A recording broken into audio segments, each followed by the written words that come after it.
Today's documentary, The Missile Cities. Right now, somewhere deep inside Iran's underground missile cities, carved into mountains where no bunker buster can reach, thousands of ballistic missiles sit fueled and ready. Beneath the arid soil of the Dasht-e Kavir, the Great Salt Desert. The mountain ranges of Iran are not solid rock. They are honeycombed labyrinths. This is where the true power of the Islamic Republic resides. Not in its aging fighter jets, but in these subterranean catacombs known as missile cities. They are a legacy of the grinding 8-year war with Saddam Hussein's Iraq in the 1980s. A conflict where Iran learned a brutal lesson. From that crucible of blood and fire, Iran's military doctrine was forged. Avoid a head-on clash, but build a deterrent so punishing that no adversary would dare to cross its red lines. The centerpiece of this strategy is a ballistic missile arsenal that has undergone a metamorphosis. Evolving from crude Scud derivatives, this transformation was not sudden. It was a deliberate 2-decade march overseen by the Islamic Revolutionary Guard Corps Aerospace Force. Under commanders like the now assassinated General Hassan Tehrani Moghadam, the architect of Iran's missile corps. On a May morning in 2022, the world was shown the cutting edge of this capability. In a televised broadcast from an undisclosed underground facility, then President Ibrahim Raisi stood before a new weapon. Its name was Khaybar-Shikan, or Breaker of Khaybar, a reference to a 7th century Muslim conquestimate. The missile was unveiled not just as a symbol, but as a mathematical statement of power. From launch sites in western Iran, it can strike any target in Israel. From the south, it can reach every United States military installation in the Persian Gulf.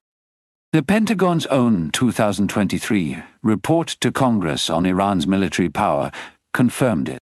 Iran now possesses the largest and most diverse missile arsenal in the Middle East. But the Khaybar-Shikan is not the apex. That title belongs to the Fatah II, a hypersonic missile unveiled in November 2023. United States Chairman of the Joint Chiefs of Staff, General Charles Q. Brown, Jr., begrudgingly acknowledged its existence. A hypersonic weapon, traveling at Mach 10 or above, follows an unpredictable flight path, rendering even the most advanced United States ship-based Aegis and land-based Patriot and THAAD systems potentially obsolete. And what are the targets? They are not hidden. They are etched into the daily flight schedules of United States Air Force cargo planes. Al Udeid Air Base in Qatar, the largest United States military installation in the Middle East, home to over 10,000 personnel, and the forward headquarters of United States Central Command. Al Dhafra Air Base in the United Arab Emirates, a critical hub for United States intelligence, surveillance, and reconnaissance aircraft. The 5th Fleet headquarters in Bahrain, the nerve center of American naval power in the Arabian Sea. Camp Arifjan in Kuwait, a massive logistics and supply hub. In total, nearly 35,000 American troops, airmen and sailors, live and work within the lethal radius. The travel time for a modern Iranian ballistic missile from launch to impact on these bases? Between 7 and 12 minutes. It is a clock that ticks silently beneath the feet of every service member in the region. A countdown that begins not with a political decision in Tehran, but with a single miscalculation. This vulnerability is the dark, unspoken flaw in the armor of the world's sole superpower. For 2 decades, the United States military's focus and strategic mindset have been pulled toward the Pacific, toward a potential conflict with China over Taiwan. Simultaneously, The war in Ukraine has drained vast stockpiles of artillery shells. The Middle East, in this grand strategic picture, is supposed to be a secondary theater, a region of manageable chaos. The United States Navy's pride, its Nimitz and Ford-class supercarriers, are symbols of unmatched power projection. Yet, in the narrow, shallow waters of the Strait of Hormuz, only 33 kilometers wide at its narrowest point, they become vulnerable beasts. A 2015 war game conducted by the Center for Strategic and International Studies, Gulf II, simulated a conflict with Iran. In it, the United States lost an aircraft carrier, dozens of aircraft, and thousands of sailors. The game's director, Anthony Cordesman, concluded that even a successful war would be a strategic defeat for the United States. This is the paradox that Iran's strategists have exploited. They have turned geography itself into a weapon, and time into their ally. The opening act of any war would be written not in days, but in minutes. With fire raining down from the mountains onto the very foundations of American power in the region. Imagine the first hour. Sirens wail across the flight line, the blinding flash of conventional warheads, packed with high explosives and pre-fragmented steel, detonates among parked F-35s, KC-135 tankers, and the vast hangars of the operations center. Runways are cratered, turning the airbase into a prison for its own aircraft. At the same moment, a swarm of Iranian drones, cheap, plentiful, and based on captured United States and Israeli technology, descends on Saudi Arabia's Abqaiq oil processing facility. We have seen this preview before. On September 14th, 2019, a coordinated attack slammed into Abqaiq and the Khorei oil field. The strikes temporarily knocked out 5.7 million barrels per day of Saudi production. Oil prices spiked nearly 15% in a single day. A direct Iranian strike would be orders of magnitude more devastating, using precision ballistic missiles with larger, more sophisticated warheads. But Iran's true genius lies not in a single, decisive blow, but in a strategy of layered, asymmetric warfare. This is the proxy network, the axis of resistance. It is a foreign legion, funded, armed, and directed by the Quds force. And in the opening minutes of a United States-Iran war, this legion would mobilize simultaneously, opening multiple fronts. To the west, in Lebanon, Hezbollah, the most powerful non-state military actor in the world. This arsenal includes Feta-110 and Scud-derived ballistic missiles, and thousands of precision-guided munitions that can target Israeli airfields, power stations, and military headquarters. A 2020 RAND Corporation war game concluded that a full-scale Hezbollah-Israel conflict would be catastrophic for both sides. To the south, the Houthis in Yemen would intensify their campaign of anti-ship warfare in the Bab el-Mandeb Strait, the southern choke point to the Red Sea. They have already demonstrated this capability, striking commercial vessels and even United States warships with Iranian-supplied drones and missiles. In a full-scale war, their mandate would be simple: sink anything that moves. The goal is not naval victory, but economic strangulation. If the Strait of Hormuz is closed from the east by Iran's own coastal defense batteries and naval swarms, and the Bab el-Mandeb is closed from the west by the Houthis, the entire Arabian Peninsula becomes a hydrocarbon prison. Tankers from Saudi Arabia, the UAE, Kuwait, Qatar, and Iraq, nearly a third of the world's seaborne traded oil, would have nowhere to go. The global oil market is a finely tuned, just-in-time machine.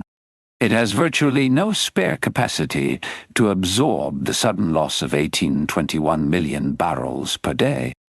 The numbers cease to be abstractions.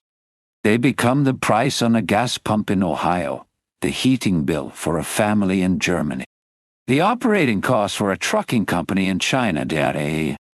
Analysts at Goldman Sachs and J.P. Morgan have modeled such scenarios.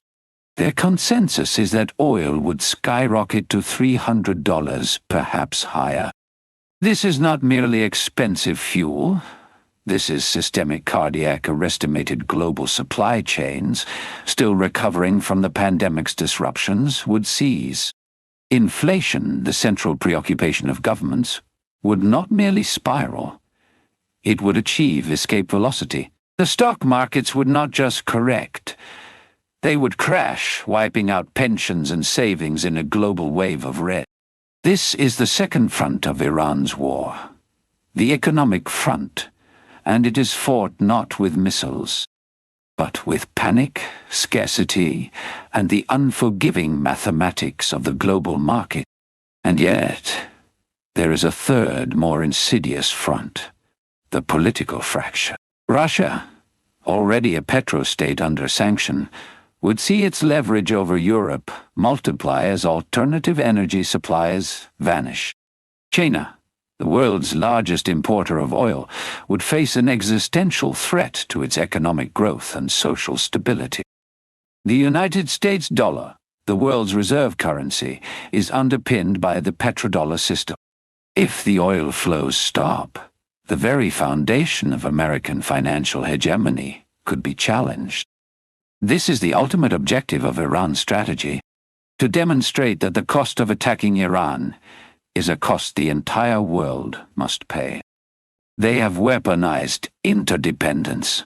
There is no clean victory in the Pentagon simulations.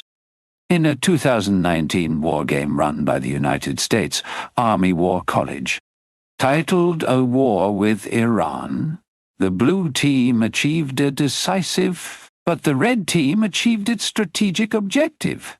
It had shattered the global economy and exposed the limits of American power.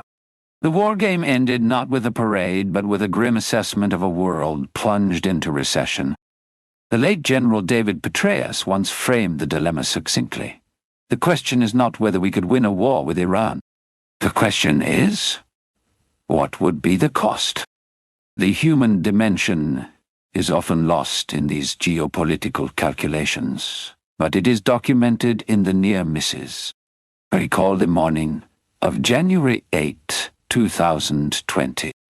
Over 100 American service personnel were diagnosed with traumatic brain injury from the concussive blasts. One former soldier described the impact. The ground shook. The walls shook. It was a calibrated response, designed to save face without triggering all-out war. But it was a live-fire demonstration of capability and intent.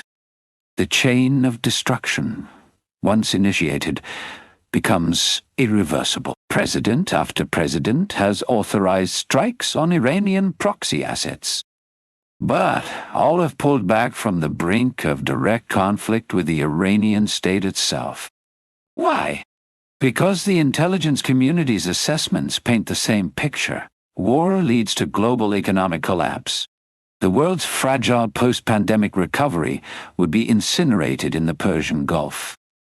Europe, having cut itself off from Russian gas, what remains then is a precarious peace, maintained not by friendship, but by a mutual terrifying understanding of the abyss. Every incident, a seized tanker, an attack on a base, is managed with cold, clinical risk assessment. The world has acclimated to living on the slope of a volcano, mistaking the lack of an eruption for safety. But the magma chamber is full.